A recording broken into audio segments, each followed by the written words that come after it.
എല്ലാവർക്കും ഓണാശംസകൾ. ഞാനിവിടെ ഉണ്ടാക്കാൻ പോകുന്നത് ഇഞ്ചിക്കറിയാണ്.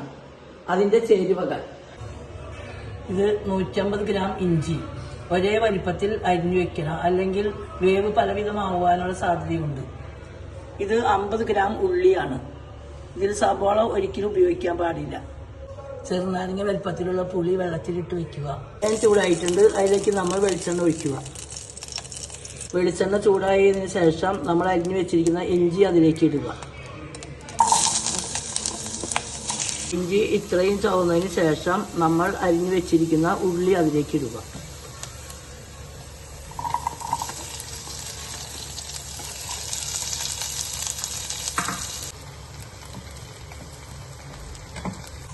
ഇത്രയും മുരിഞ്ഞതിന് ശേഷം നമ്മൾ അതിലേക്ക് ചിരകി വെച്ചിരിക്കുന്ന നാളികേരം ഇടുക. അത് ഫ്രഷ് ആയിരിക്കണം. രുചി കൂട്ടുവാൻ അത് വളരെയധികം നല്ലതാണ്.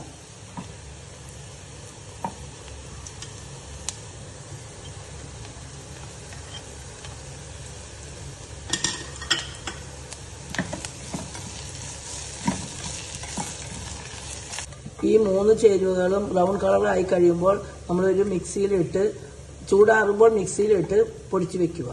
വെള്ളം കൂട്ടരുത്. കടുക് ഇടുക.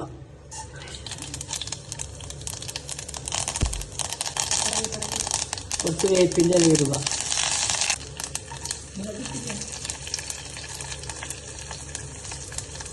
ഉലുവപ്പൊടി, കായപ്പൊടി, വറ്റൽമുളക് ഇടുക.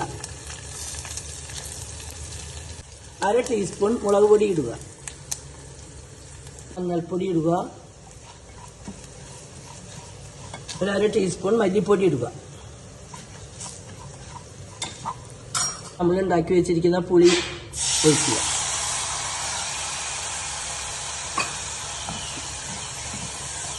വെള്ളം കുറവാണെന്ന് കണ്ടാൽ കുറച്ച് ചൂടുവെള്ളം ഒഴിക്കുക.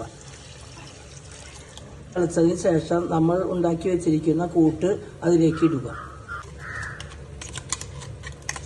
ലാസ്റ്റായി നമ്മൾ ശർക്കര പൊടിച്ചു വെച്ചിരിക്കുന്നത് അതിലേക്ക് ചേർക്കുക. എരിവുകളും പുളികളും എല്ലാം ഒരു സമാന്തരമായി വരുന്നതിന് വേണ്ടിയാണ്.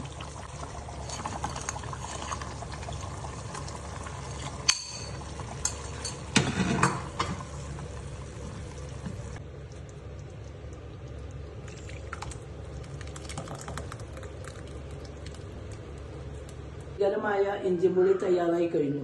ഇത് ചൂടാറി കഴിയുമ്പോൾ നമ്മുടെ ഫ്രിഡ്ജിലേക്ക് മാറ്റി വയ്ക്കുക. 1 മാസം വരെ ഇത് നമുക്ക് ഉപയോഗിക്കാം.